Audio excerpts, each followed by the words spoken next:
द्वितीय स्कंद में साधन का वर्णन है। इसका नाम है साधन स्कंद। और इस साधन स्कंद में जो सबसे बड़ा साधन है उसका नाम है श्रवण।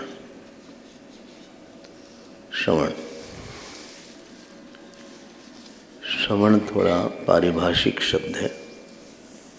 किसी भी श्रवण को श्रवण नहीं बोलते। एक ही आत्मा है, एक ही तत्व है। जिस श्रवण से ये निर्धारण हो कि इस जगत में एक ही तत्व है, सर्वात्मा भगवान ईश्वरः हरि, जिससे सर्वात्मत्व का निर्धारण हो उसी को श्रवण बोलते हैं। कि यहाँ पे एक ही तत्व है, एक ही राम है, एक ही कृष्ण है, एक ही आत्मा है, एक ही ब्रह्म है। आप कुछ भी बोलें, जिस श्रवण से ये निर्धारण हो उसको श्रवण बोलते हैं। श्रवण पारिभाषिक शब्द है। पारिभाषिक मतलब क्या? It is a definite meaning है। वो हम लोग का श्रवण वो वाला नहीं है, कुछ भी सुनने को श्रवण नहीं बोलते। तो जो सबसे बड़ा साधन है उसका नाम है श्रवण। अब उस श्रवण की पुष्टि कैसे हो? मतलब श्रवण में भेद क्या बात होनी चाहिए? तो 3 बात हम लोग ने सुबह देखा था। एक थी ध्यान, और दूसरा था चित्त की निर्मलता या श्रद्धा, और तीसरा था मनन। तो दूसरे स्कंद में इसी का विवरण है। दूसरा स्कंद इसी का विस्तार करता है। हम लोग ने ध्यान के बारे में देखा था, और चलते चलते प्रातः काल में विराट रूप का भी वर्णन देखा था। शायद आपको याद होगा कि विराट क्या है। हाँ, अब ये विराट बहुत आवश्यक है समझना, क्योंकि विराट समझे बिना हमारे अंदर जगत ईश्वर का अंग है वो बुद्धि आएगी नहीं। जगत कई लोगों को बड़ा भारी लगता है। बोले भाई हम तो लोगों के साथ रहना नहीं चाहते, हम जगत से दूर रहना चाहते। आप जगत से दूर रह नहीं सकते, आपको जगत में ही रहना पड़ेगा। तो जगत में हम क्या मान के जगत को रहें वो आपके ऊपर है। जगत को आप क्या मानते हैं वो जगत डिसाइड नहीं करेगा।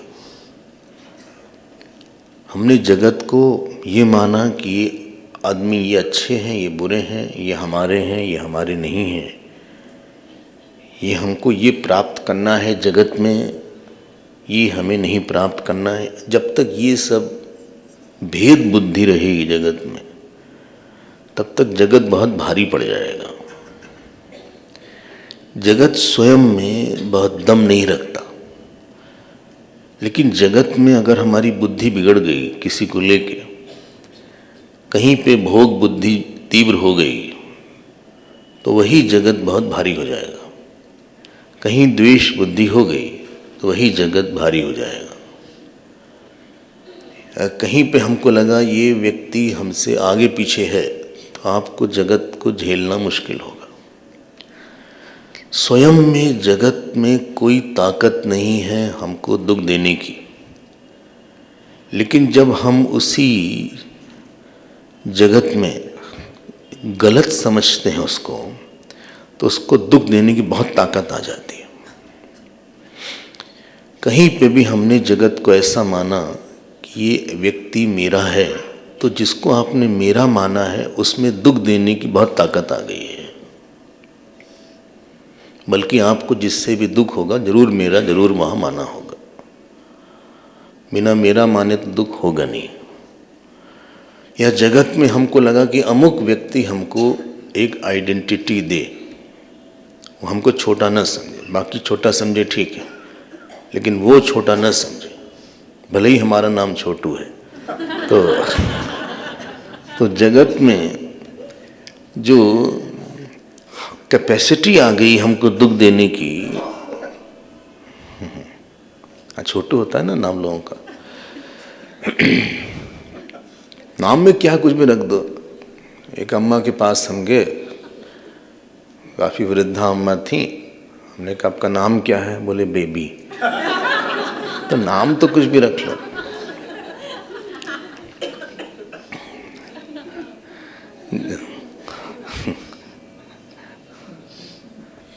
जगत में ताकत नहीं हुई, क्योंकि हमने विराट रूप को नहीं समझा और उसमें हमने काफी भेद रखा कि ये नहीं है हमारे, ये हमारे हैं। तो जो हमारा आपने माना बस वही आपके लाइफ का प्रोजेक्ट बनेगा और वो अनअचीवेबल प्रोजेक्ट रहेगा लास्ट डे तक। जब भी संसार में हम लक्ष्य बना लेते हैं, बड़ा अजीब सा संसार का नेचर है, ये हमको दौड़ाता है, बात दूर से दिखाता है ये तुम्हारा लक्ष्य है। देखो, जगत का लक्ष्य कभी भी पूरा हो नहीं सकता। जगत का लक्ष्य पूरा हो नहीं सकता, क्योंकि जिस समय आपका वो लक्ष्य पूरा होगा आपको एक दूसरा लक्ष्य दिखेगा और वो जो आपने अटेन किया वो आपको छोटा दिखेगा। जब तक जगत में किसी चीज का तभी तक चार्म है जब तक वो प्राप्त नहीं हुई। विवाह का चार्म तभी तक है जब तक विवाह नहीं हुआ। बेटे का चार्म तभी तक है जब तक बेटा नहीं है। गाड़ी रहने का चार्म तभी तक है जब तक गाड़ी नहीं है। विदेश जाने का चार्म तभी तक है जब तक आप विदेश नहीं गए हैं, फिर आपको लगेगा कि बेकार है। जगत में जो हम लक्ष्य बुद्धि मना लेते हैं, ध्यान दीजिएगा, हम ये बनाते हैं कि हमको ये प्राप्त करना है, ये हमारा बहुत बड़ा भ्रम है। और ये लगे कि ये पूरे जगत में से एक छोटा सा टुकड़ा हम प्राप्त करना चाहते हैं, और वो भी हमारे अहम के लिए। हमारा लक्ष्य अपने मिथ्या अहम का विस्तार जब हो जाता है, जगत का लक्ष्य मिथ्या अहम का विस्तार जब बना लेते हैं, वो जगत आपको आपकी शक्ति खत्म कर देता है। लेकिन वही जब हम जगत को विराट स्वरूप जानते हैं, मानते हैं, तो उसी जगत की सेवा करने से बहुत शक्ति आ जाती है। जब हम अहंकार के लिए काम करते हैं तो आपकी शक्ति क्षीण हो जाएगी, और जब हम पूरे जगत के लिए काम करते हैं और विराट लक्ष्य होता है, तो हमारे अंदर न केवल लक्ष्य पूरा होगा, बल्कि हमारे अंदर एक अद्भुत सीमा सामर्थ्य का जन्म होता है। तो जो पहले 2 अध्याय हैं वो ध्यान के अध्याय हैं। तो ध्यान 4 तरह का है, 3-4 तरह का। विराट का ध्यान है, एक व्यक्ति का ध्यान नहीं करना चाहिए। यही हमारे जीवन का जहर है। बोले क्या जहर है? किसी व्यक्ति विशेष का उसको व्यक्ति मान के ध्यान करना। बोले हम ध्यान नहीं करते, करते हैं हम। अगर उसके ईश्वरत्व का ध्यान करते तो शायद अच्छा रहता। तो पहले 2 अध्याय में ये बात बोली है। तीसरे और चौथे अध्याय में क्या विषय था? चित्त की निर्मलता या श्रद्धा। अब एक चीज हम यहाँ बोलेंगे कि इस पूरी सृष्टि में बड़ी बड़ी चीजें हैं। जैसे आप हमारा शरीर देख रहे हैं, आप हमारा ज्ञान नहीं देख रहे हैं, अंदर से आपको ज्ञान नहीं दिख रहा है। हमारा प्रेम जो हमारे अंदर है वो नहीं दिख रहा है।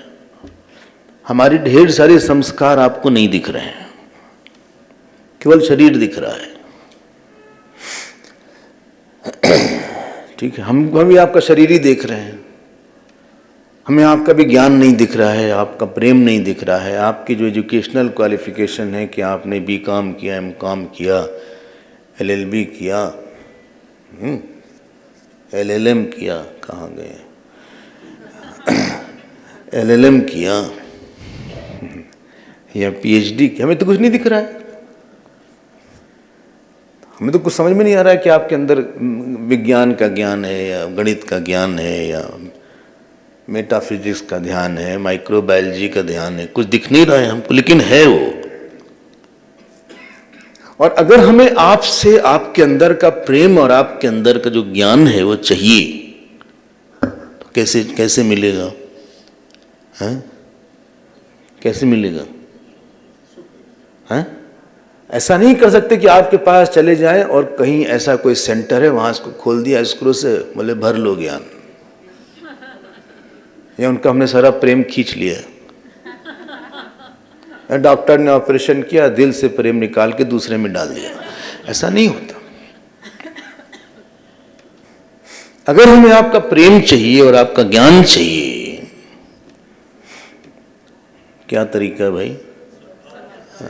श्रद्धा करें पहले आप पे, तो माने तो कि आप अच्छे हैं। हम किसी के सामने नहीं जा सकते, अच्छा सुनो बेवकूफ, सुनाओ अपने बारे में। वो बोलेंगे जब तुम हमको बेवकूफ मान ही लियो, तुम क्या सुनाए? या सुनो तुम इतने खराब हो लेकिन हमको बहुत प्यार दो। जब हमको जब खराब माने, तुमसे प्यार कहां से मिलेगा? हम जब तुम्हारी नजर में इतने खराब हैं तो कहां से प्रेम हम दें? भागो यहां से, कोई प्रेम नहीं मिलेगा। प्रेम पाने के लिए हमें लगेगा नहीं आप बहुत अच्छे हैं, आप जैसा कहाँ कोई है, आपके अंदर बहुत ज्ञान है, तब आपका प्रेम शायद प्रकट हो हमारे लिए। लेकिन हम आपके ऊपर से देख के हम नहीं देख सकते कि आपकी क्या शक्ति है। एक गायक बैठा रहेगा चुपचाप, उसकी शक्ति नहीं पता लगेगी। एक क्रिकेटर बैठा रहेगा चुपचाप, शक्ति नहीं पता लगेगी। कोई बैट्समैन है चुपचाप बैठा रहे, सचिन आके बैठ जाए चुपचाप, वो तो छोटे से हैं, तो ये नहीं पता लगेगा कि ये आदमी जो है 100 सेंचुरी मार चुका है। वो हाँ, तो चुपचाप बैठा रहेगा। वेट भी 70 से ज्यादा थोड़ी ना होगा इन लोग का, क्या उनके पता लगेगा? वो तो जब फील्ड में आएगा वो और बल्ला लेगा, और तब उसकी शक्ति समझेगी कि ये जबरदस्त खिलाड़ी है। आपके अंदर भी कितना प्रेम है, कितना ज्ञान है, कुछ शक्ति तो ही है। ऐसा नहीं बोल सकते कि आप में शक्ति नहीं है, शक्ति बहुत, देखो इसमें भी शक्ति है। ये जो पेपर वेट है इसमें किसी को इसकी शक्ति कैसे पता लगे? किसी को मारेंगे अगर किसी को इसमें मारे खींच के, तब इसकी शक्ति समझ में आएगी क्या शक्ति है इसमें।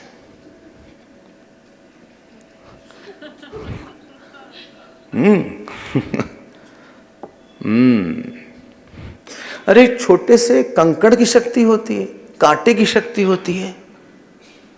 खाना खा रहे हैं और फंस जाए छोटा सा कांटा, तब उसकी शक्ति पता लगाओ क्या शक्ति है। एक खून की शक्ति, एक बूंद खून की शक्ति होती है। यही से जब वो कहीं क्लॉट हो जाता है तब समझ में आता है उसकी शक्ति क्या है।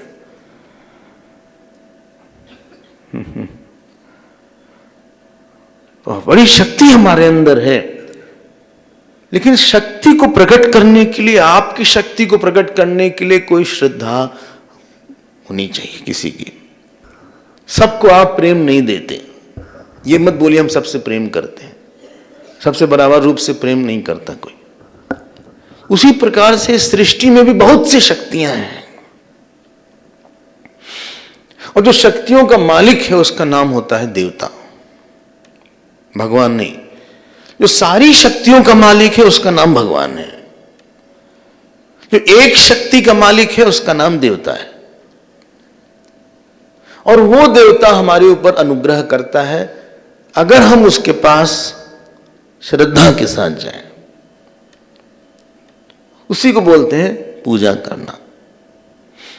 अगर हमने श्रद्धा किया उस ईश्वर पे, और हमने उस श्रद्धा करने के बाद आराधना किया, उसको मांगा, उसको बुलाया, तो उसकी शक्ति हमारे पास आएगी। श्रद्धा से ही चित्त निर्मल होता है। श्रद्धा मतलब क्या है? ध्यान दीजिएगा कि हम आपके सामने बहुत बड़े नहीं हैं,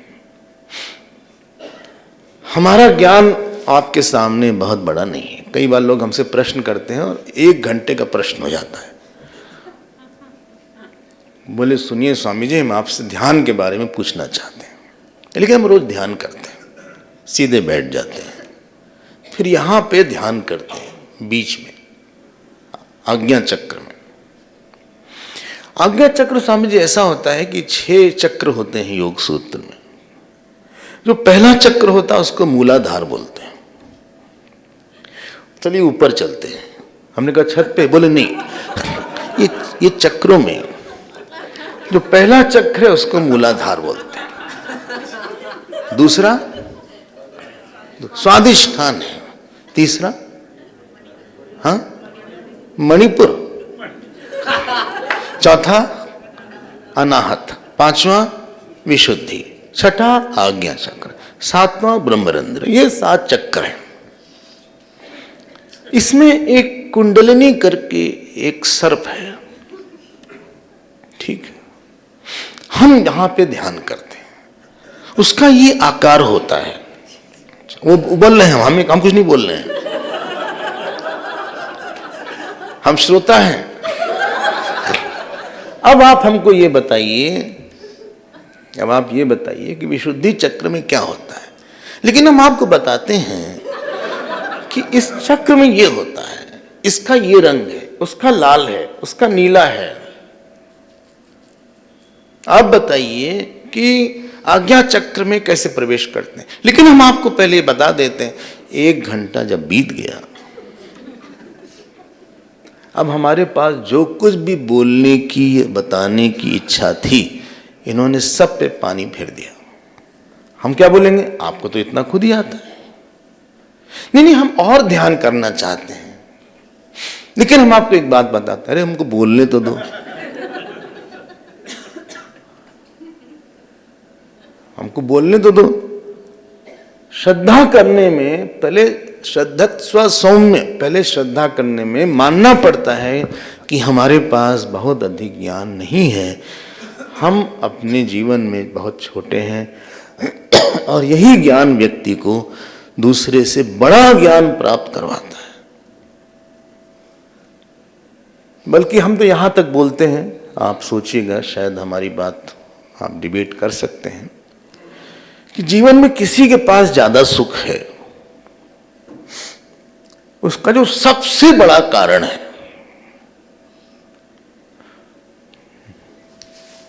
ऐसा नहीं कि इसके पास पैसा बहुत ज्यादा है या उसके पास कांटेक्ट बहुत है, उसका सबसे बड़ा जो कारण है, उसके पास श्रद्धा की मात्रा ज्यादा है। मात्रा, कुछ तो सभी के पास है। मात्रा मतलब क्या? वो मानता है कि कोई बहुत बड़ी एक शक्ति है, कि ईश्वर है, भले वो पढ़ा लिखा ना हो, और वो बड़ी शक्ति और वो ईश्वर हमको जानता है, हमको दे सकता है, हमारी आवाज सुनता है, हम चाहें तो हम उसको बुलाते हैं, हम उसको प्रेम करते हैं। कौन है वो? हमको पता नहीं, ज्यादा हमसे पूछो मत, उसका स्वरूप क्या नहीं पता हमको, लंबा है चौड़ा हमको नहीं पता, बस है कोई। और अगर हम अकेले पढ़ते हैं तब बुलाते हैं उसको। जीवन में जो सुख का सबसे बड़ा साधन है, स्रोत है, वो आपके पास ऐसी श्रद्धा है जिसके बल पे आपको लगता है कि हमारे पास कोई बहुत बड़ी शक्ति है, हमारे पास, ध्यान दीजिएगा, हमारे अंदर, हमारे पास एक बहुत बड़ी कोई अनंत ईश्वर की शक्ति है, ईश्वर है जो कि हमारा पालन करता है, हमारा रक्षण करता है, हमारा पोषण करता है। अगर हम चाहें तो हमको ज्ञान देगा, अगर हम वो चाहें तो हमको प्रेम देगा। और ये जो श्रद्धा नाम की चीज है बढ़ती और घटती है। आप प्रवचन में आए हमारे पास, श्रद्धा के साथ आए या बिना श्रद्धा के? पहली बार श्रद्धा, लेकिन थोड़ी सी श्रद्धा थी, 2%। किसी ने कहा भाई अमुक स्वामी जी का प्रवचन है, सुनते हैं, चलिए सुनते हैं। बोले चलो सुनते हैं। कहाँ से हैं वो स्वामी जी? बोले पता नहीं कहीं से हैं, लंबा बाल है, क्यों रखते हैं लंबा पता नहीं, लेकिन सुनते हैं जरा सा। चलो सुनते हैं भाई। जब आपने प्रवचन सुनना शुरू किया, एक श्रद्धा आपने इन्वेस्ट किया हमारे प्रवचन, थोड़ी सी, और उस इन्वेस्टमेंट के बाद श्रद्धा वैलिडेट होती है। ध्यान दीजिएगा, faith can be verified and faith culminates in verification of knowledge। कि हमने ये बात मानी थी, हमने जो माना था गलत निकला या सही निकला।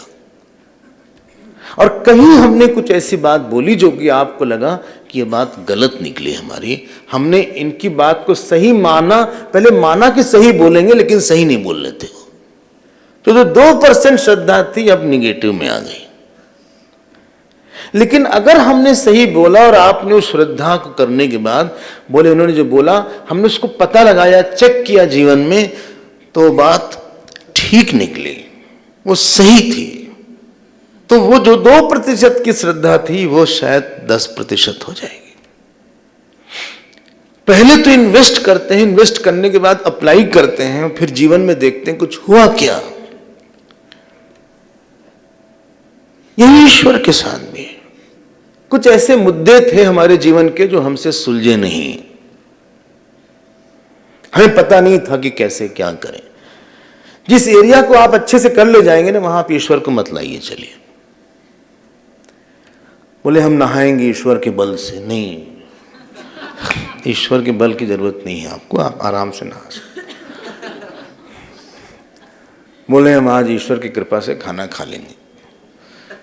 नहीं, जिसको जो नहीं खा पाता, ट्यूब लगा है, उसके लिए बोल सकते हैं, लेकिन आप तो अच्छे से खा सकते हैं।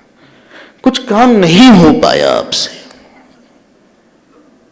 कुछ परिस्थिति नहीं संभली आपसे,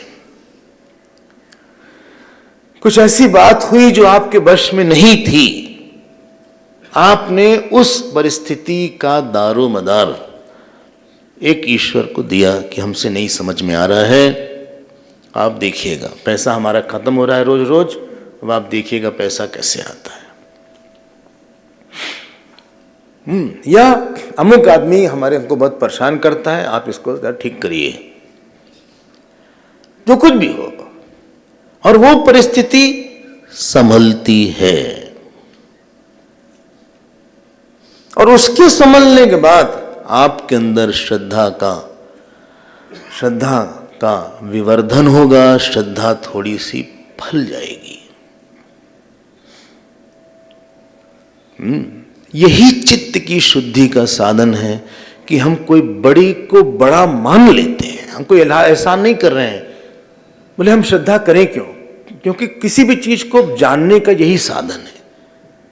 अब स्कूल में बच्चा जाता है, बोले ABCD, कहें A फॉर एप्पल, वो नहीं पूछता क्यों, तो ए मानो A फॉर एप्पल। हाँ, संगीत सीखने गए, उसने बोला सारे गामा पा दा नी, तो कहे कि क्यों सारे गामा, क्यों कारे गामा नहीं? भाई ये संगीत सीखने के लिए एक तरीका है, पहले तुम चुप रहो, बात मत किया करो, तुम पहले सीखो, कुछ बोलो मत। तो बोले क्यों सच्चिदानंद रूप है, क्यों नहीं कुछ और बोलते? तुम कुछ और नोट निकालो, हम उसको बोल देंगे। जब हम किसी चीज को नहीं जानते तो उसको मान लेते हैं, जिससे जो माने उसको जान लें। बोले फिर से बोलिए धीरे धीरे। What we don't know, we believe in it, so that we can know in what we have believed in. ठीक है। Where you know, there you don't need to have faith. बोले हमें श्रद्धा है कि माइक है। नहीं, श्रद्धा नहीं है माइक। ये श्रद्धा की जरूरत नहीं है आपको। बोले हमें श्रद्धा है कि माइक है। देखो, श्रद्धा वहां है जहां अज्ञात एरिया है। जगत में छिपी छिपी शक्तियां हैं, वहां श्रद्धा की जरूरत है। बोले गायत्री मंत्र के जप करने से कोई व्यक्ति बहुत बुद्धिमान हो जाता है। अच्छा, बस ओम भूर्भुवः स्वः तत्सवितुर्वरेण्यं भर्गो देवस्य धीमहि धियो यो न प्रचोदयात्, इसको बोलने से बुद्धिमान हो जाता है। हाँ, लग तो नहीं रहा है।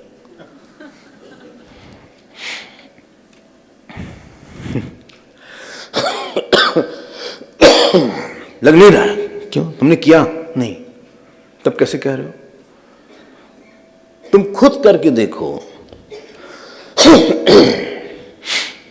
अच्छा, हाँ, एक बार कोई था, वो गणित में फेल हो जाए 10वीं कक्षा में, और पिताजी बहुत बड़े प्रोफेसर थे यूनिवर्सिटी में। हमसे बोले फेल हो जाता है, 10वीं में ही पीएचडी कर रहा है। तो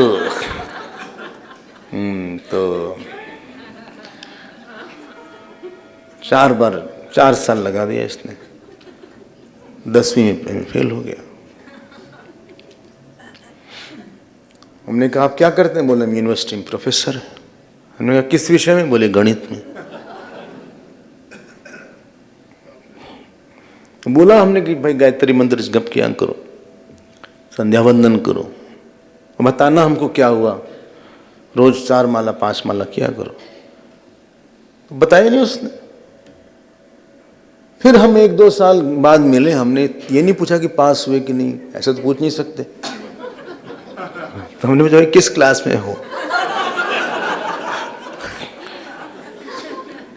तो उसने बोला बीएससी में।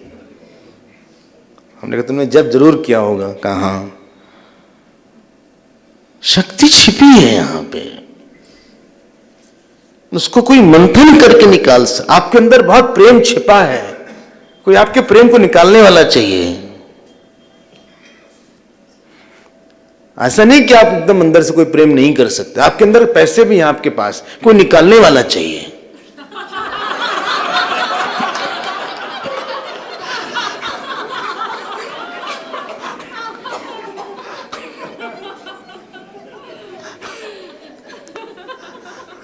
हमारे गुरुदेव बड़ा मजा करते थे।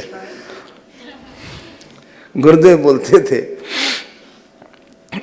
किसी ने कहा कि no Swami ji, you know this project is there, please ask money from that person. He said, I don't ask money, I get into their hearts. After their whole purse is mine.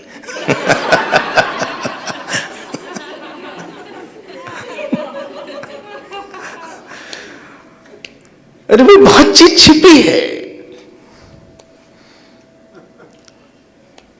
Tulsidas को दर्शन हुआ भगवान राम का, हम लोग को नहीं होगा। क्यों?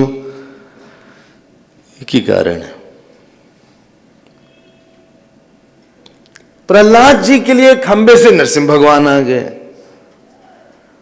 क्यों? यही कारण है। जितनी जिसकी श्रद्धा अनंत में होती है, और वेरीफाई आप कर सकते हैं ना। हम कब कह रहे हैं आप वेरीफाई मत करिए।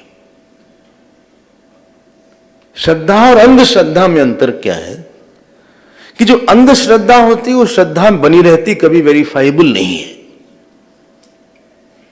और जो श्रद्धा होती है कल्मिनेट्स इन नॉलेज। एक ऐसी स्थिति आती है कि आपको ज्ञान हो गया। बोले भगवान दिखते हैं? बोले बिल्कुल दिखते हैं। क्या करें हम? बोले आप जप करिए, पूजा करिए, भगवान आपको दिखेंगे। और बोले कितना साल लगेगा? निर्भर करता आपने पहले किया है कि नहीं। अगर पहले आपने कभी जप इत्यादि नहीं किया है, ये पहला जन्म है आपका, तो आप लगे रहिए 1-2 जन्म तक। बोले तो बहुत टाइम लग रहा है। नहीं तो टाइम लगेगा, एक MBBS करने में, MBBS MD और DM करने में 15 साल 10 साल लग जाता है। एक छोटी सी विद्या प्राप्त करने में हो सकता है इसी जन्म में हो जाए, कौन जाने, हो सकता है कल ही हो जाए सुबह तक। हाँ, कहें भगवान पता नहीं किस बात पे किससे प्रसन्न हो जाए, किसके किस भाव से, कह नहीं सकते ना। पता नहीं कौन सा उनको उनकी बात अच्छी लग जाए उस जीव की। नारद जी एक बार जा रहे थे बैकुंठ, तो एक योगी जी बैठे थे पेड़ के नीचे। तो कहें भाई नारद जी कहाँ जा रहे हैं? बोले बैकुंठ जा रहे हैं। जरा पहले पता लगाइए कितना जन्म है मोक्ष का हमारे। दूसरे योगी जी बैठे थे, कहें हमारा भी पता लगा लीजिए, लगे हाथ। नारद जी आए, पहले योगी से कहे भाई तुम्हारे तो अभी 5 जन्म हैं। उसने कहा हम इतनी मेहनत कर रहे हैं, रोज जप कर रहे हैं, 5 जन्म और लगेगा, बेकार। ये कोई न्याय है भगवान का? हमारे घर छोड़े, द्वार छोड़े, सब 5 जन्म लगेगा हमको? हाँ। दूसरे के पास गए, बोले इमली के पेड़ था वो, का जितने पत्ते उतना जन्म लगेगा। वो खड़ा हुआ, अपना दुपट्टा लेके नाचना शुरू कर दिया। कहे नाच क्यों रहे हो तुम? बोले होगा तो कभी दर्शन ना, मोक्ष तो हो ही जाएगा, भले इतना लग जाए। खूब नाचा, भगवान सामने ही आ गए, उसके इस भाव से प्रसन्न हो गए। लेकिन भगवान दिखते हैं, भगवान आते हैं, भगवान बोलते हैं, भगवान शक्ति देते हैं, हंसते हैं, रुलाते हैं, हमारा अहंकार चूर चूर करते हैं। जब ये श्रद्धा होती है तब चित्त हमारा निर्मल हो जाता है। और वो प्रोसेस जिससे हम उनके अंदर की अनंत शक्ति को दूह लेते हैं, उसका नाम है आराधना, उसका नाम है उपासना। उपासना एक कॉन्ड्यूट है जिससे उनकी अनंत शक्ति का कुछ अंश हमारे पास आके हमको आश्वस्त कर देता है। थोड़ी सी श्रद्धा इन्वेस्ट करना चाहिए। हमें लगता है महात्मा लोगों के पास यही बल होता है। ये श्रद्धा संबल नहीं है, नहीं संतन कर साथ। हाँ, जिन्हीं न प्रिय रघुनाथ। जब आप कहीं जाते हैं रास्ते में तो कुछ टिफिन उफिन ले लेते हैं, तो आध्यात्मिक में जो श्रद्धा है वही हमारा टिफिन है। आगे बढ़ते हैं, बहुत बल है हमारी श्रद्धा में। एक पत्थर बोलने लगता है श्रद्धा से। हाँ, मूर्ति हंसने लगती है श्रद्धा से। जिसकी आप पूजा करते हैं प्रतिदिन, वो भगवान हंसने लगते हैं, नाराज हो जाते हैं, मुस्कुरा देते हैं। उनके अलग अलग रूप रंग आपको दिख जाएंगे समय समय से। इतना बल है श्रद्धा में। अब तीसरे अध्याय में, दूसरे स्कंद के, उन्होंने बोला जो जिसका इच्छुक हो, जो ब्रह्म तेज का इच्छुक हो, उसको बृहस्पति की उपासना करना है। जिसको लक्ष्मी चाहिए उसको माया देवी की, ऐसे बहुत सा नाम है। जिसको सौंदर्य की इच्छा है, सुनिए बहुत ध्यान से, कई लोगों को जरूरत है। जिसको सौंदर्य की इच्छा है उसको गंधर्व की उपासना करना चाहिए। जिसको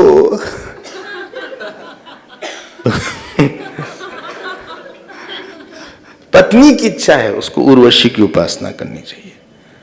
जिसको यश की इच्छा है उसको यज्ञ पुरुष की उपासना करनी चाहिए। और जिसको विद्या की इच्छा है, विद्या कामस्तु गिरीशम, उसको शिव जी की उपासना करनी चाहिए। अच्छा, जिसको पति पत्नी में प्रेम बनाने की इच्छा है, बहुत बड़ी आवश्यकता, दाम्पत्यार्थम उमाम सतीम, उसको पार्वती जी की उपासना करनी चाहिए। जिसको वंश की रक्षा करना है, जिसके वंश नहीं है, बेटे बेटी नहीं है, उनको पितरों की उपासना करनी चाहिए। बलवान होने के लिए मरुद गणों की उपासना करनी चाहिए। बोले सुनिए, हमको कोई इच्छा नहीं, इसकी इच्छा करवा दीजिए।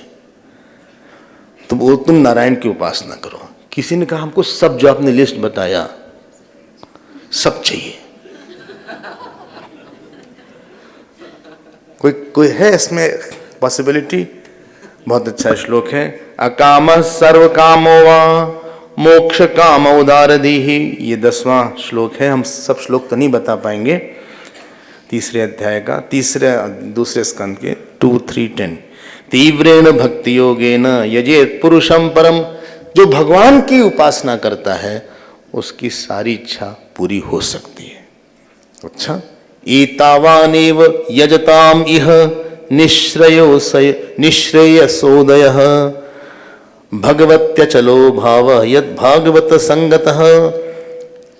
बोले सबसे बड़ी बात यही है, किसी के पास, जिसके पास ऐसी श्रद्धा हो उसके साथ रहो आप।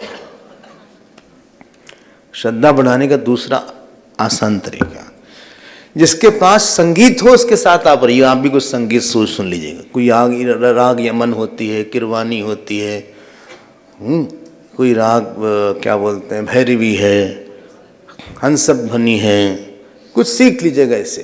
रोज सुनते सुनते पता चल जाएगा कि ये राग ऐसे है, ये ऐसे है। जिसके पास श्रद्धा है उसके पास आप रहिए, आपके पास श्रद्धा आ जाएगी। इसके बाद ये चित्त की निर्मलता का था ये विषय।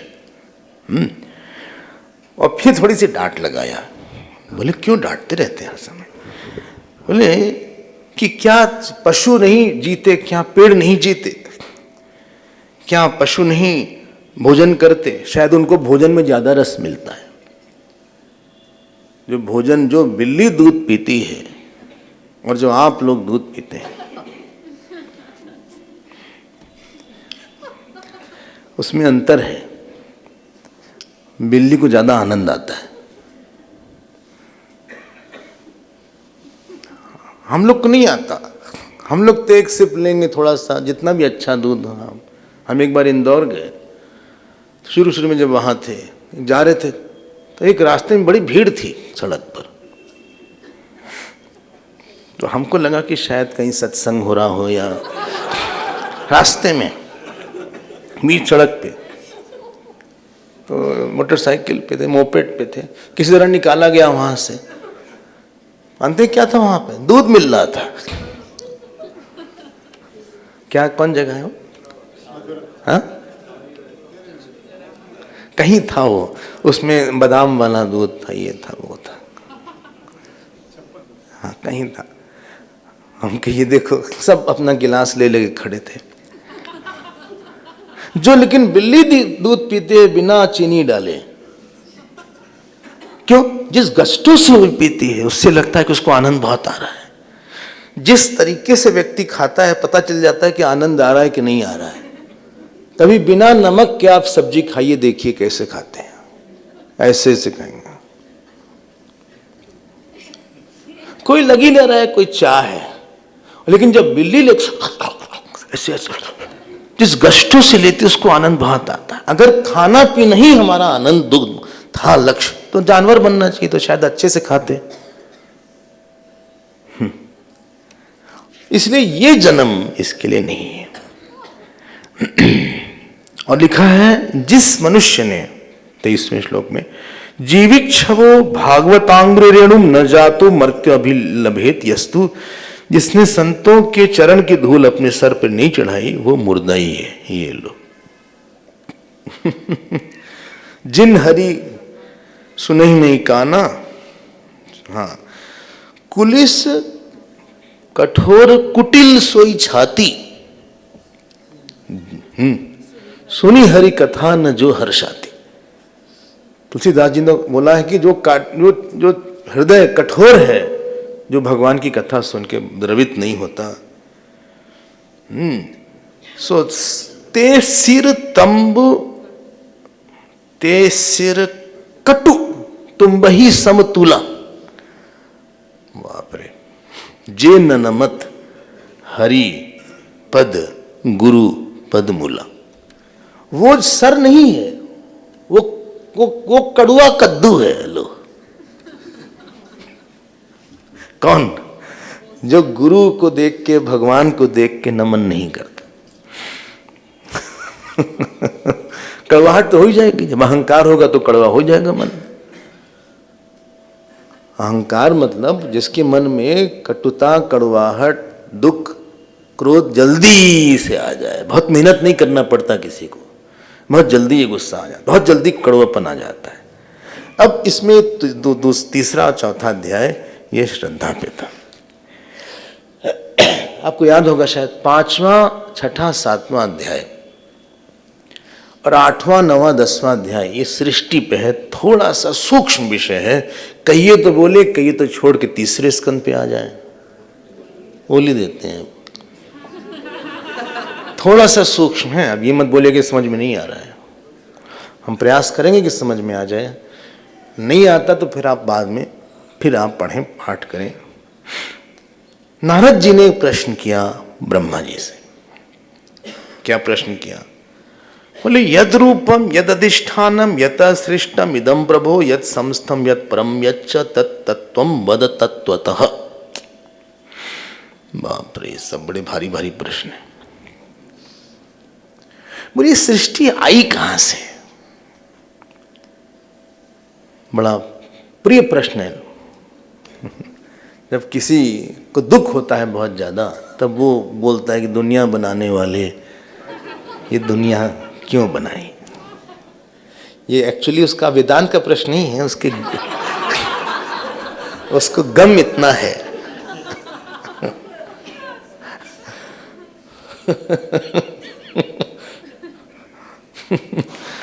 क्यों दुनिया बनाई, मिला के तुमने क्यों जुदाई करवाई? अब आप खूब ध्यान से सुनेंगे, हम बस संक्षेप करेंगे। बहुत ही लंबा विषय है लिखा हुआ, और अगर हम एक एक विषय को बहुत ज़्यादा लेंगे तो हम आगे बढ़ नहीं पाएंगे। और हमें अभी तो दूसरा स्कंद भी नहीं पूरा हुआ है, बहुत ढेर सारे स्कंद हैं।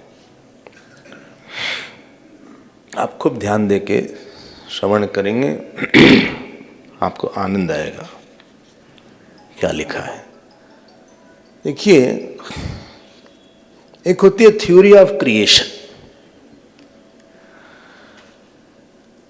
कोई चीज बनी तो सृष्टि में सृष्टि, नई सृष्टि। एक होती है थ्योरी ऑफ क्रिएशन कि सृष्टि, नई सृष्टि बनी। एक पॉइंट था, लोग बोलते हैं दुनिया कब बनी। अब ये देखिए प्रश्न में कितनी बड़ी गलती है। हमने बोला दुनिया अमुक समय पर बनी। जैसे ही आपने बोला अमुक समय पर बनी, मतलब समय था। समय था तभी तो बोला आपने दुनिया तब बनी। अब और तब तो समय में ही होगा। मतलब ये है कि अगर आपने बोल समय तब होगा जबकि दो होगा। गुरुदेव बोलते थे समय की यूनिट सेकंड है, फर्स्ट नहीं है। क्योंकि दो घटना होगी तभी आप समय का आपको अनुभव होगा। तो अगर आकाश नहीं होगा तो समय का भी अनुभव नहीं होगा। तो दुनिया बनी कब बनी, ये प्रश्न गलत है, क्योंकि आपने माना है तब दुनिया नहीं थी और फिर बनी। पहले नहीं थी बाद में बनी, तो पहले बाद ही आ गया, आपने गड़बड़ कर दिया। बोले क्या किया जाए फिर? तो पहली बात तो थ्योरी ऑफ क्रिएशन गड़बड़ है। Theory of creation is assuming that there was non existence of the world, and from the non existence of the world came the existence of the world. पहले दुनिया नहीं थी फिर दुनिया आई। बोले नहीं साहब, बिग बैंग थ्योरी थी। एक बड़ा सा आग का गोला था और उस आग के गोले में पानी बरसा, फिर एक आग का गोला सूर्य हो गया, फिर बाकी छोटे छोटे प्लेनेट हुए।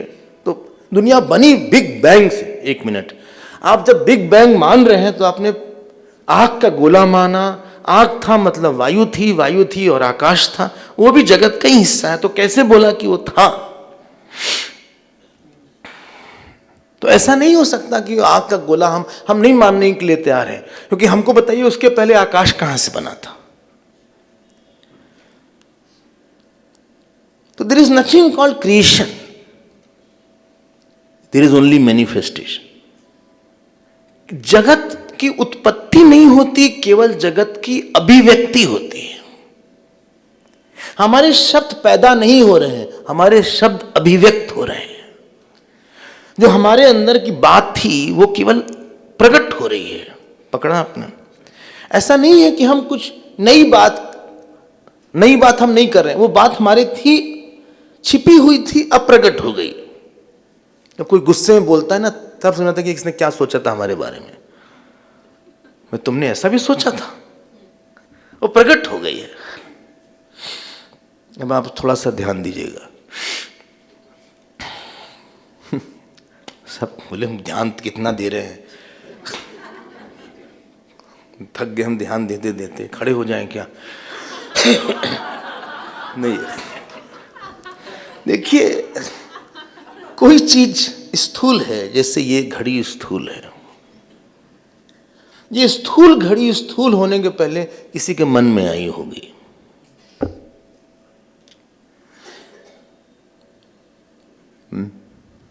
नहीं, मन में आई होगी, उसके बाद उसने उस कॉन्सेप्ट को मटेरियलाइज किया होगा अपने टैलेंट से, अपने रिसोर्सेस से। राइट ब्रदर्स जिसने मैंने एरोप्लेन बनाया, पहले मन में उनके आया होगा कि कोई चीज उड़ सकती है ऐसे। या जिसने क्या बोलते हैं वो कार बनाया, हेनरी फोर्ड ने, उसके मन में पहले आया कि कुछ ऐसा इंजन बना सकते हैं कि हम उसमें बैठ के ड्राइव कर सकते हैं। हेनरी फोर्ड ने बनाया था कार।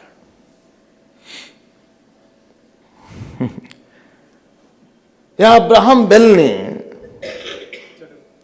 जो टेलीफोन बनाया, ऐसा जोक है कि अब्राहम बेल ने टेलीफोन बनाया तो मिस्ड कॉल देखा रजनीकांत का।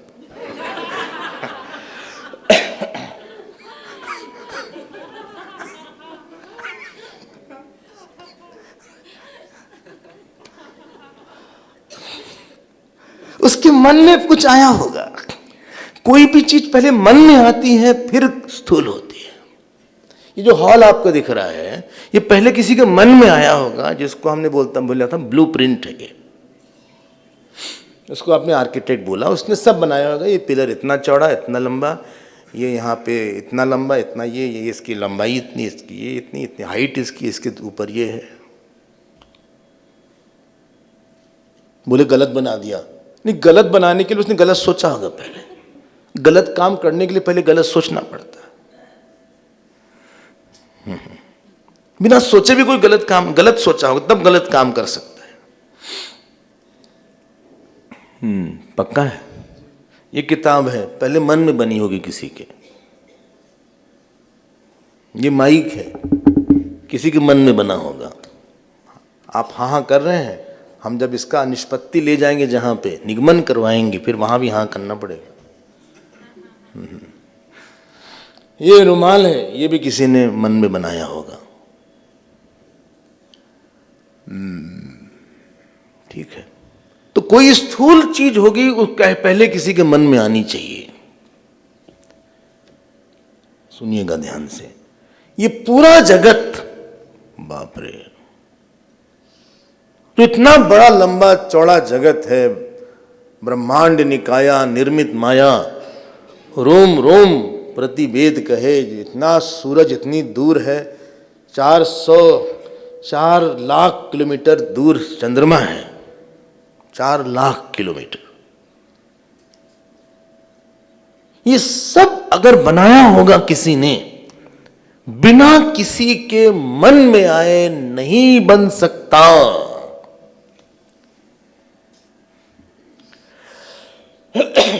बोले साहब ऑटोमेटिक बन गया। देखो भाई, ऑटोमेटिक की बात मत करो तुम। ऑटोमेटिक करके कुछ होता ही नहीं। ये बात हमारे वहां ऑटोमेटिक आ रही है।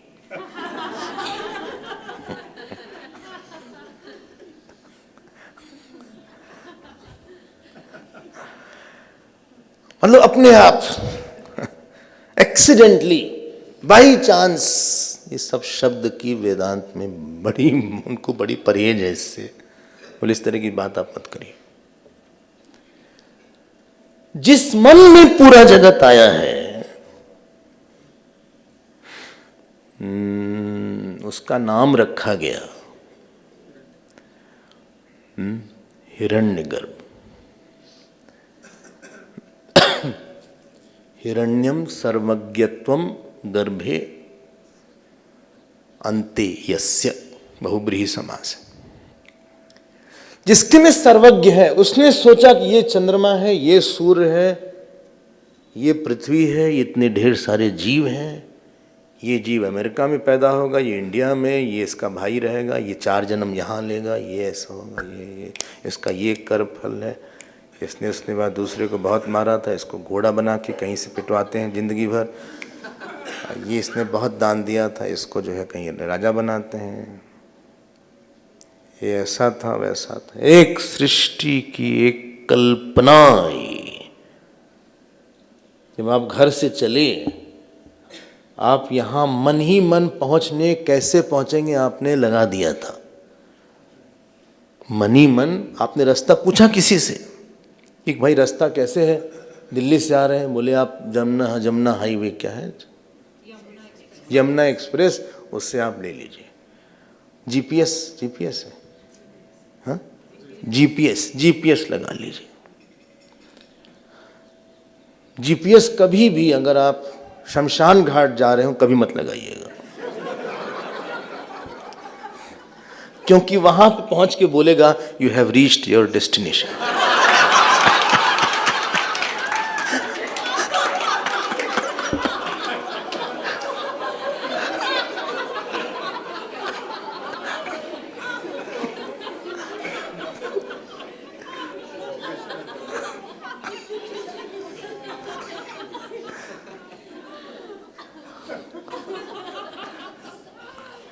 आपने मनी मन सोचा कि ऐसे जाएंगे, जीपीएस बोलेगा अंदर कैसे आना है, हाँ वहाँ मुड़ना, उस गली में जाना, ये आशा। आपने टाइप कर दिया होगला आश्रम, उसमें आ गया, फिर आपने उसमें टाइप कर दिया, वो अपना बोलता चला जाएगा 200 मीटर्स मूव लेफ्ट, ये बोलता चला जाएगा, आप मूव कर। कभी कभी लंबे रास्ते से ले जाता हो,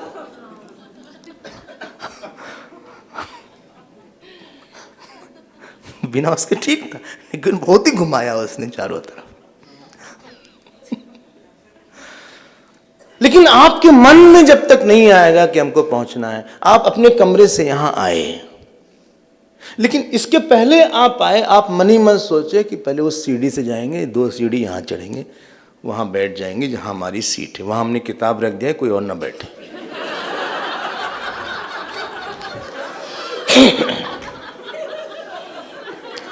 रुमाल, किताब, कुछ शॉल,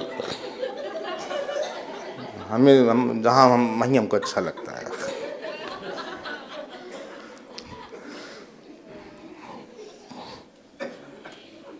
अब आप हमको बताइए, पूरी सृष्टि किसी के मन में बिना आए स्थूल कैसे होगी?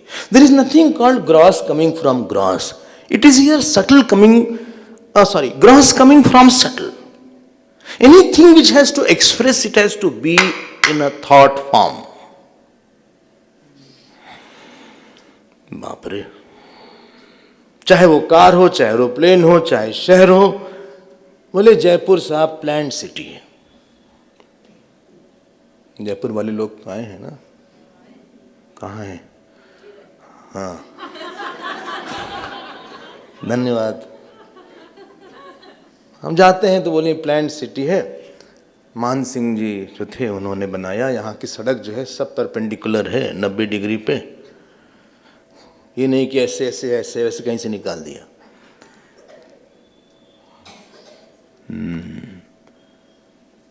अगली बात, जो ये हमारी जो वृत्ति आ रही है हमारे संस्कार से आ रही है। हम आपसे बोले कमल, तो आपके मन में कमल कमल कमल आ गया। लेकिन अगर आप कमल नहीं जानते तो आप नहीं बोल सकते क्या है। हम आपसे, आपके मन आपसे बोलते उपनेत्र, उपनेत्र। अब बताइए मन में क्या आया? कुछ नहीं आया। अगर जानते हैं संस्कृत, उपनेत्र मतलब चश्मा होता है, चश्मा को उपनेत्र बोलते हैं।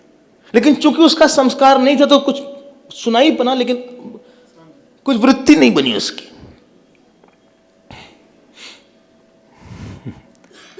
ठीक है, हम आपसे चाइनीज में बोलते हैं, थोड़ा सा हम बोलेंगे, लेकिन आपको कुछ वृत्ति नहीं बनेगी। क्यों? क्योंकि संस्कार नहीं है। जब तक संस्कार नहीं होगा, वृत्ति नहीं आएगी। संस्कार से वृत्ति प्रकट होती है। तो अगर पूरी जगत की वृत्ति आती होगी, तो जगत की वृत्ति के लिए भी समष्टि संस्कार होना पड़ेगा। उसका नाम है प्रकृति या माया या अव्यक्त।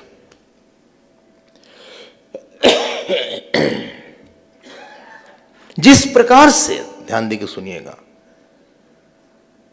ये 3 स्टेप्स हैं मोटे मोटे तौर, बहुत बारीक बारीक बातें हैं इसमें, हम तो बोल नहीं रहे हैं, आप परेशान हम हो जाएंगे, हम करना नहीं चाहते। बोले भागवत सुनने आए, बहुत टेंशन नहीं आप करिए, ठीक ठीक सरलता से सुनाइएगा। लेकिन जब हम लोग गुरुकुल में लेते हैं तो हमने एक एक श्लोक लिया वहाँ पे, और पूरी भागवत तो खत्म करने में लगभग 4 साल लग गए। 4 साल। तो जिस प्रकार से 3 लेवल का है ग्रेडेशन, स्थूल जगत, सूक्ष्म जगत और एक कारण अव्यक्त जगत हमारे पास है, हमारे पास है। जो हम बोलते हैं ये बहुत कम है, सोचते और ज्यादा है। बहुत कुछ सोचते हैं, बहुत थोड़ा सा बोलते हैं, और सब बोलते हैं तो लोग पागल हो जाएं, हम भी पागल हो जाएं। जो मन में आता है ये काम करो, उतना नहीं करते, कुछ करते हैं थोड़ा बहुत जो मन में आता है। मन में लगता है उसको एक दिन सुना देंगे, लेकिन सुनाए नहीं भी तक अच्छे से।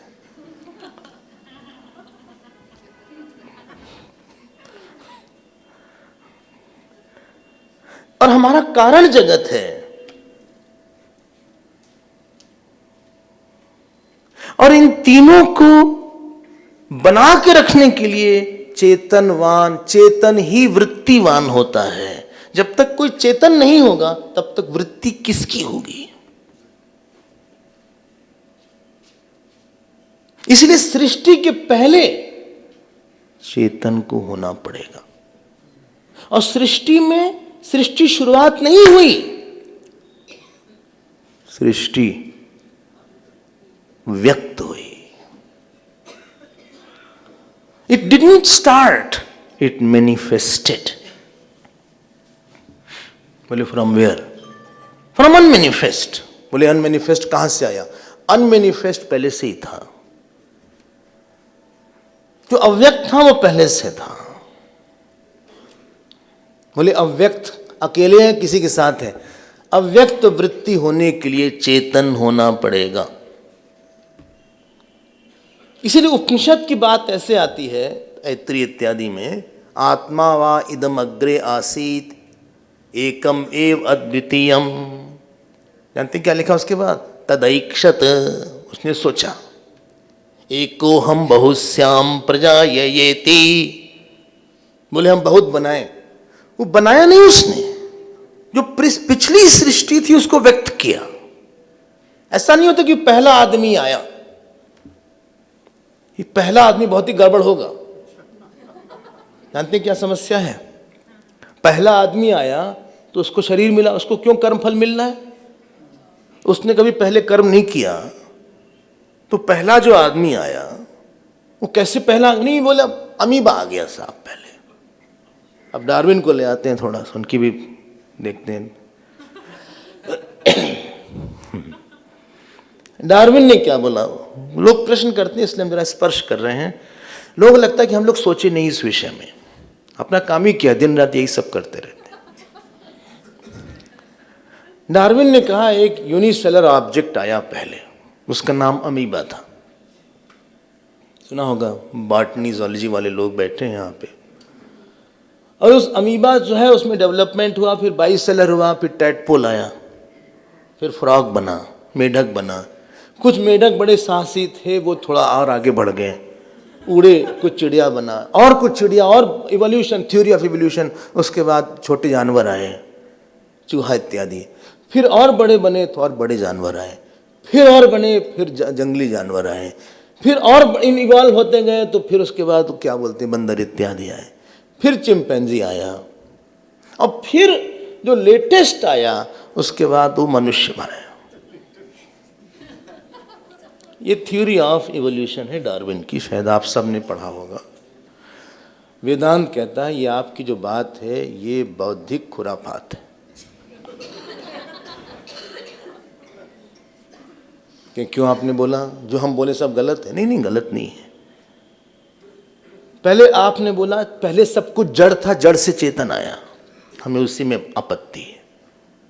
जड़ मतलब जो स्वयं को न जाने, अपने को न जाने, और चेतन मतलब जो अपने को जाने, दूसरे को जाने, अपने को भी जाने, दूसरे को भी जाने। तो अगर कोई चीज जड़ है उसमें से चेतन नहीं आ सकती, क्योंकि अगर कोई चीज कारण में नहीं होगी तो कार्य में कैसे होगी? हमने पहली बार तक विषय सूक्ष्म, आप ही ने बोला नहीं सुनाइए भाई। उन्होंने बोला कि कोई चीज जड़ से चेतन नहीं आ सकता। आपने बोला सब पहले जड़ ही जड़ था। जड़ का लक्षण है ये माइक जड़ है, ना अपने को जानता है ना मुझको जानता है। लेकिन अगर जड़ से चेतन आएगा तो ये कॉन्ट्रडिक्शन हो जाएगा। अगर चेतन जड़ में नहीं होता, जो जड़ से चेतन नहीं आ सकता, तो चेतन जड़ में होगा।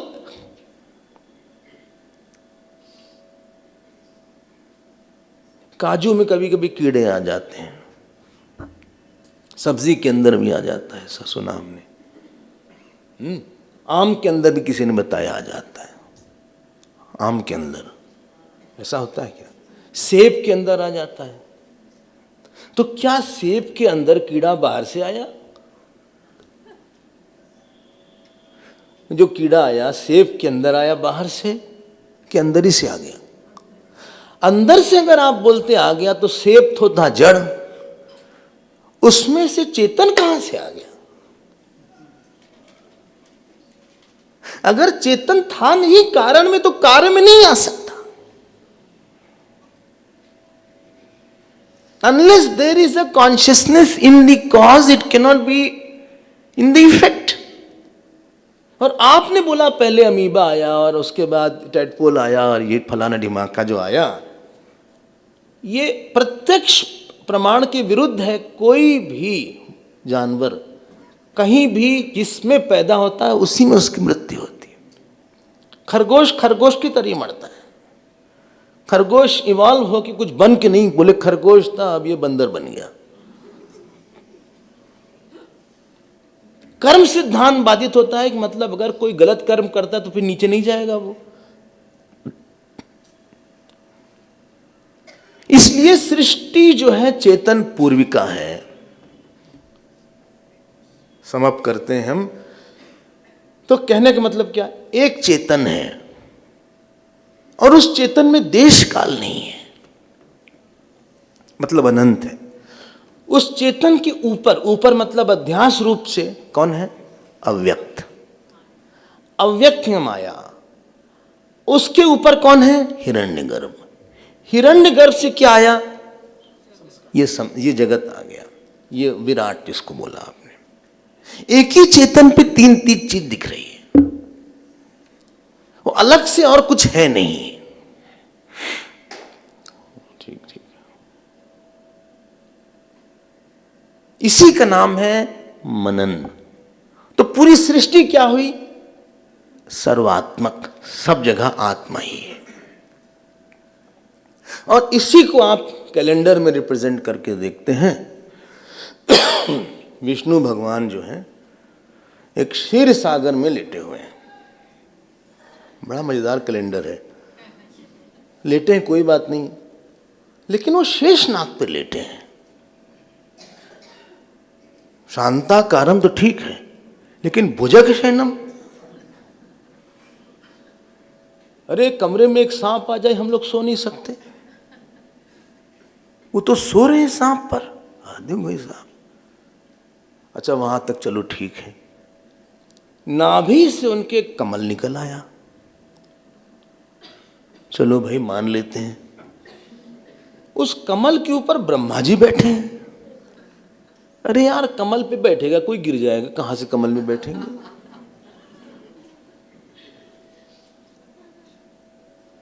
और ये जो बाहर के लोग जब इस तरह का कैलेंडर देखते हैं हमारा, वो कहते हैं योर हिंदू धर्म इज सो फनी,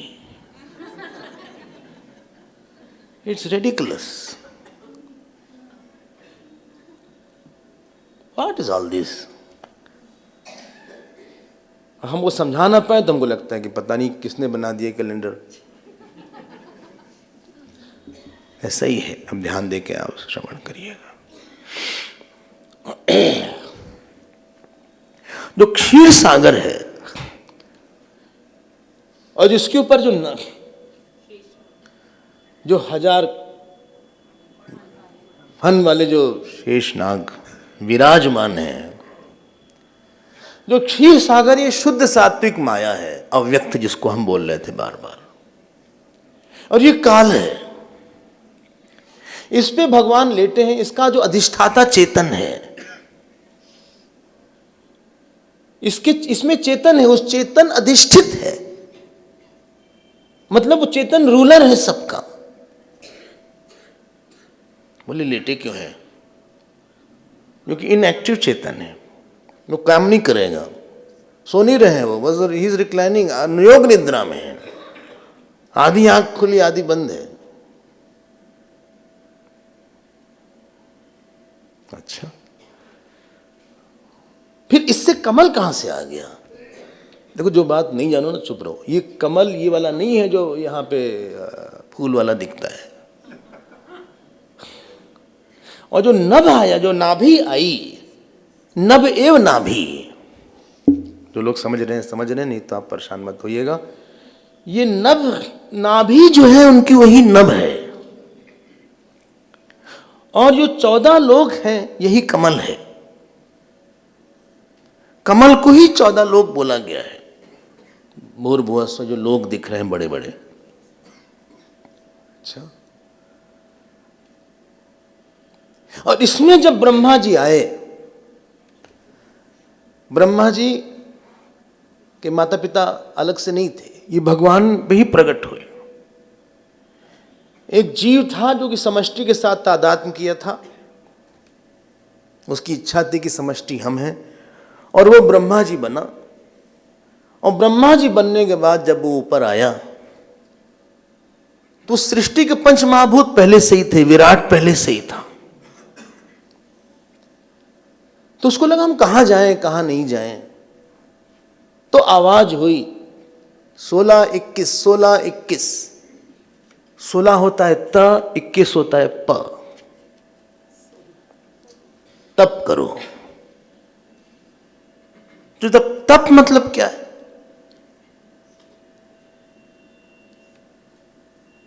तप मतलब है कि किसी बड़ी वृत्ति को मन में दीर्घ काल के लिए रखना, और इतना रखना जिससे कि वृत्ति का जो विषय है वो सामने प्रकट हो जाए।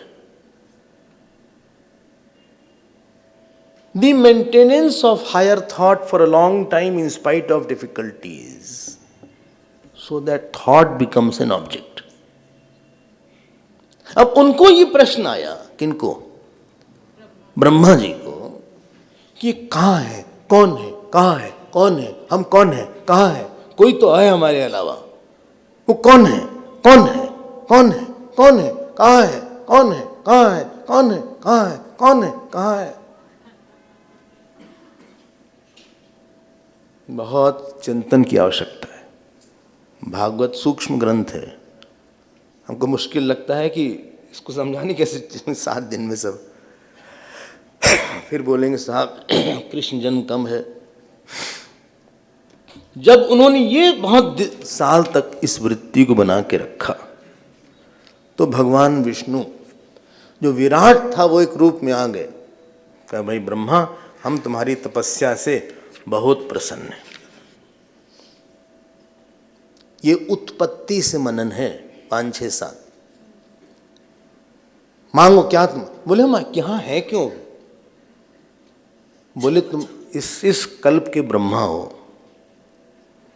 बोले हमारा काम क्या है? बोले तुम्हारा काम पूरी सृष्टि के ढेर सारे जीवों के फल को प्रकट करवाना है। बोले लेकिन उनका फल क्या है? बोले वो कर्म क्या है? वो भी हम तुम्हारे अंतःकरण में डालते हैं। उसके लिए तुमको एक और तप करना पड़ेगा। जैसे आप यहां बैठे हैं, तप कर रहे हैं। क्या तप है आपका? भागवत क्या है? भागवत में क्या है? दूसरे स्कंद में क्या है? तीसरे स्कंद में क्या है?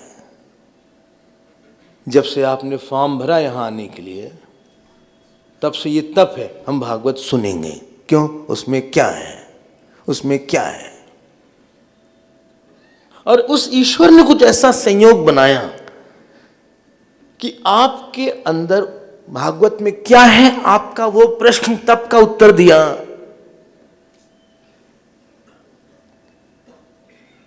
और फिर ब्रह्मा जी ने प्रकट किया।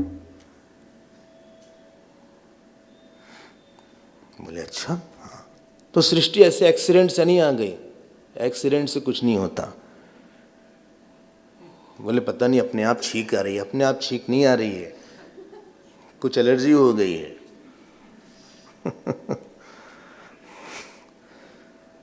बोले आज अपने आप सर में दर्द हो रहा है। सर में दर्द अपने आप नहीं हो रहा, कुछ होगा कारण उसका। अब ब्रह्मा जी इनको स्पष्ट होने लगा। फिर ब्रह्मा जी ने एक बात पूछा, याद रखिएगा ये सब कौन बता रहा है? नारद जी को ब्रह्मा जी बता रहे हैं कि हमारा ऐसा अनुभव हुआ था। और फिर उन्होंने बोला 8वें स्कंद 7वें स्कंद में, इदम भागवतम नाम यन्मे भगवतोदितम संग्रोयम विभूति नाम त्वमेतद् विपुलीकुरु यथा हरौ भगवती नृणाम भक्तिर्भविष्यति सर्वात्मन्यखिलाधारेति संकल्प वर्णय। बोले यही भागवत है क्या? वे तो सुनी नहीं पूरी। यही भागवत है बोल दिया।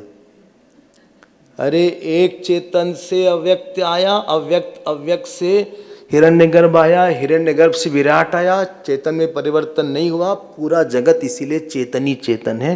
ये तीनों उसमें भास रहा है। जैसे स्क्रीन पे अलग अलग फिल्म दिखती है, स्क्रीन ही दिखती है, फिल्म नहीं होती।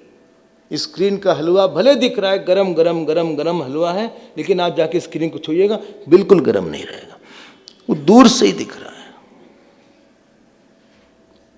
और स्क्रीन गीली हो गई, बरसात की रात पिक्चर का नाम था, लेकिन जो स्क्रीन थी वो गीली नहीं हुई। उसी प्रकार से एक चेतन पे बोले यही भागवत है। हाँ, इदम भागवतम नाम, ऐसा बोला। 51वां श्लोक है 7वें अध्याय का।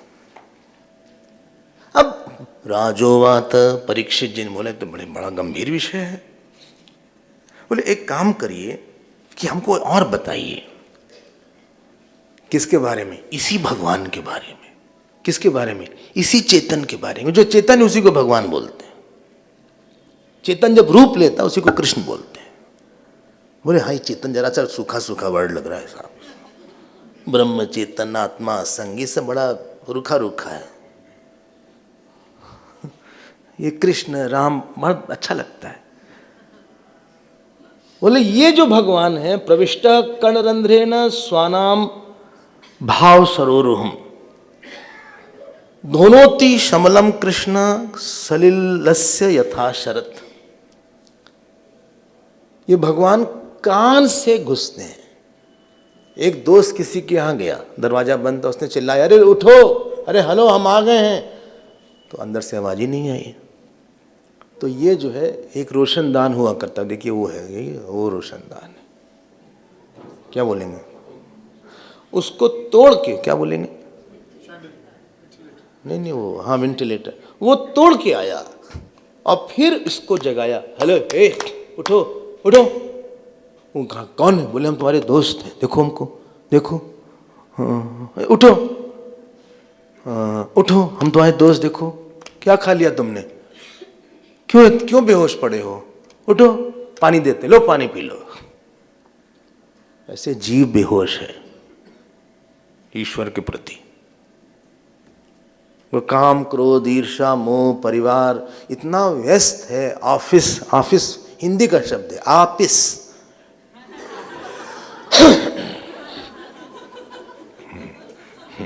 जहां जाके पिस जाए आदमी, तो वहां गया।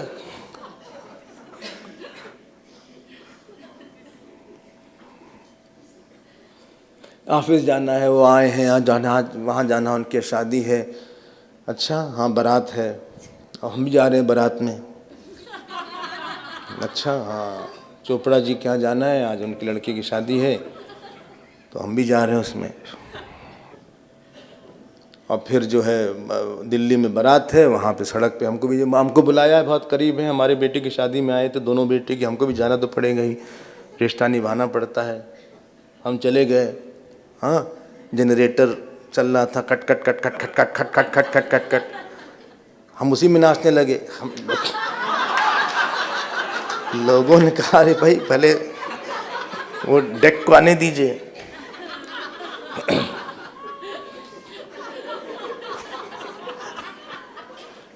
फिर एक बारात इधर से आई चोपड़ा जी की, उधर से खुराना साहब की बारात थी कोई। हाँ और उस मिक्सचर हो गया उसमें कुछ। अब हम इधर के उधर पहुंच गए, और चोपड़ा साहब जो थे, जो लड़के के पिताजी थे, खुराना साहब की बारात में नाच रहे हैं। और वही डेक लगा हुआ था, ये देश है वीर जवानों का अलबेलों का। हमने किसी से पूछा ये गाना लगाते क्यों है शादी में? लोगों ने बोला शहीद होने जा रहे हैं।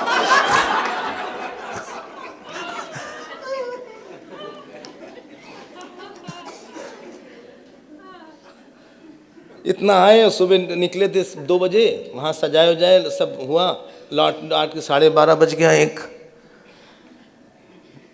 अब 12:30 बजे क्या करें, इतने थक गए, थके मांदे हैं। मांदे समझ रहे हैं ना, बुद्धि भी नहीं, थके मंद है, मतलब थके मांदे हैं।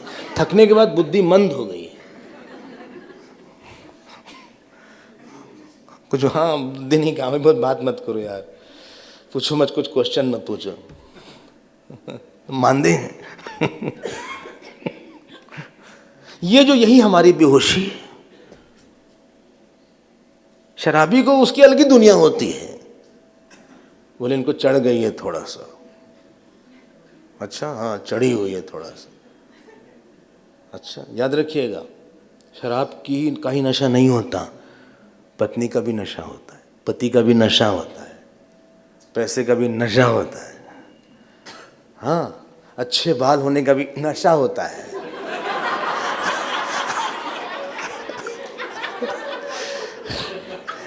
एक अच्छा कपड़ा पहनो, उसका भी नशा होता है, क्या बढ़िया है। नशा बहुत तरह का है साहब। एक अच्छी गाड़ी खरीद लो तो क्या नशा आ जाता है।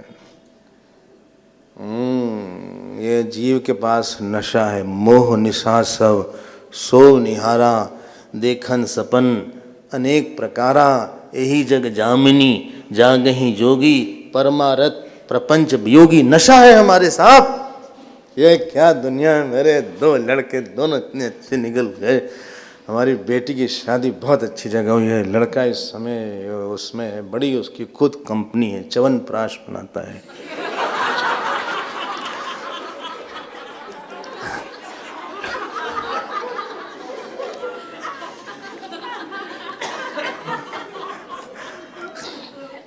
नशा है एक टैलेंट होता है कि देखो हम जो है बहुत अच्छी एक्टिंग करते हैं, बहुत अच्छे सिंगर हैं। एक नशा है आदमी को, हमको जानते हैं, हमारे ऑफिस में यश का नशा है। एक नशा मतलब जो शांति न दे, न शम ददाती, बुला के रखे। ये जीव सोया हुआ था, ये भगवान, ये वेंटिलेटर है, हम नहीं बोल रहे, प्रविष्टा कणरंध्रेंद्र, ये भगवान यहाँ से घुस जाते हैं अंदर, और ये जीव जो सोया हुआ उसको जगाते हैं। अब वो डूबा हुआ है, कोई जब सपने में रहता है ना तो अपने सपने में बुलाता रहता है, कहाँ जा रहा,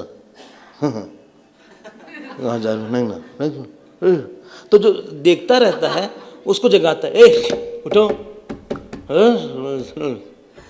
वो सपना देख रहा है, उठो, जागो। कभी कभी बहुत डर जाता, जगा, उठो। उसी प्रकार से हम लोग के भी सपने चल रहे हैं, मेरा घर, मेरी पत्नी, मेरे भाई, अपने भाई को खो दिया, हम अकेले हो गए, पति ने साथ छोड़ दिया। स्वामी जी 65 साल का साथ था, 65 साल का साथ था। ये भगवान आके, उठो, उठो, हम तुम्हारे दोस्त हैं, देखो हम कृष्ण हैं, देखो। ये सत्संग नहीं, ये कान से प्रवेश कर रहा है, उठो, उठो। फिर हल्के से आंख खोला, हे कृष्ण, हाँ, अरे हाँ, फिर सो गए।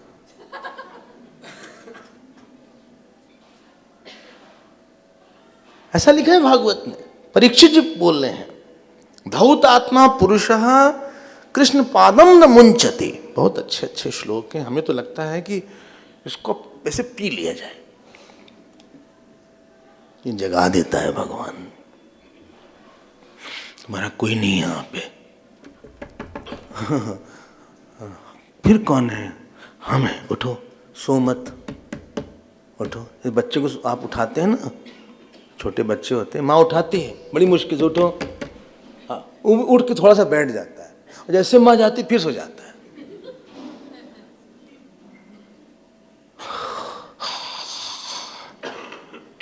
चलो उठो, ब्रश करो, तुम्हारा ऑफिस का बजा रहेगा 6, बोलेंगे 8 बज गए, चलो उठो। हर माँ समय बढ़ा देती है उस समय, बोले 8 बज रहा है, चलो उठो। वो टेंशन में उठ जाता है, लेकिन वो भी चालू कम नहीं, घड़ी तो आजकल सबके पास है, वो देख लेता है फिर सो जाता है। फिर बोले अरे तुम उठे नहीं, तुमने ब्रश नहीं किया, कब से बता रहे तुमको, उठो। उठ नहीं, उठो, चलो, उठो, उठो, चलो, उठो, खड़े हो जाओ, गिर जाओगे, खड़े हो जाओ।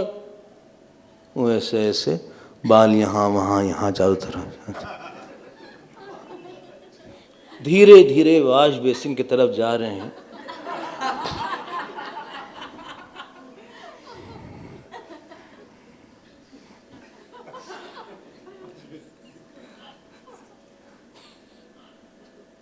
ऐसे हम लोग भी हैं।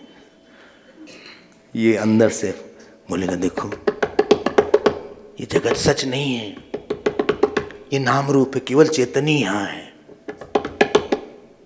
उठो, यहाँ मेरापन सब नहीं है, मेरा भाई, मेरी बहन, मेरे माता पिता सब गलत है। ये कोई संबंध किसी का नेता नहीं है यहाँ पे। लगता तो है, अरे लगता तो तुमको है कि सब कुछ कोई गलत है, सब गलत है। उठो, फिर सत्संग खत्म हो गया, फिर हम सो गए, फिर अपनी दुनिया में चले गए। हेलो डियर, कहाँ हो, कैसे हो? उसको एक दिन हम बहुत मारेंगे, बहुत उससे हम, I hate that person, I tell you. ये सब फिर शुरू हो गए।